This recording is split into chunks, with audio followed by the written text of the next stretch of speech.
తల్లి కడుపు చూస్తుంది, పెళ్ళాం జేబు చూస్తుందని పెద్దలు ఊరికనే అనలేదని పొద్దున్నే మా ఆయన ఇవాళ నాకు సామెత వేశాడు. ఎప్పుడు నేనే కదా సామెతలు వేస్తాను, ఇప్పుడు మా ఆయన నాకు సామెత వేసాడు ఏందని అయోమయంగా చూస్తూ ఉంటే 3 రోజుల క్రిందట నేను కాకరకాయ కారం అడిగాను, ఇంతవరకు దాన్ని ఆచూకీ కూడా లేదని చెప్పాడు.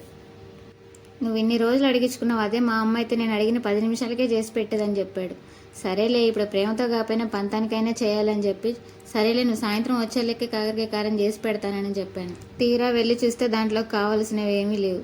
దరిద్రం నిద్రపోతే కల్లో కూడా వడగల్ల వాణి అని నాకు అప్పుడు అనిపించింది. ఇక లేనివన్నీ తెప్పించుకొని అమ్మో నా డబ్బులు అయిపోయినాయని కాసేపు బాధపడి సరేలే ఎద్దులా ఉన్నావు ఏడిస్తే బాగోదని నాకు నేనే సర్ది చెప్పుకొని కారం అయితే చేయడానికి వెళ్ళాను.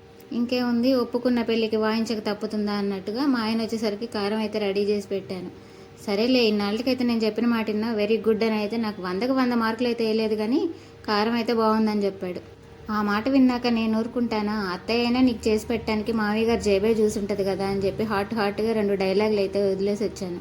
అయినా లాస్ట్ పంచమంది అయితే దానికి వచ్చే కిక్కే వేరబ్బా.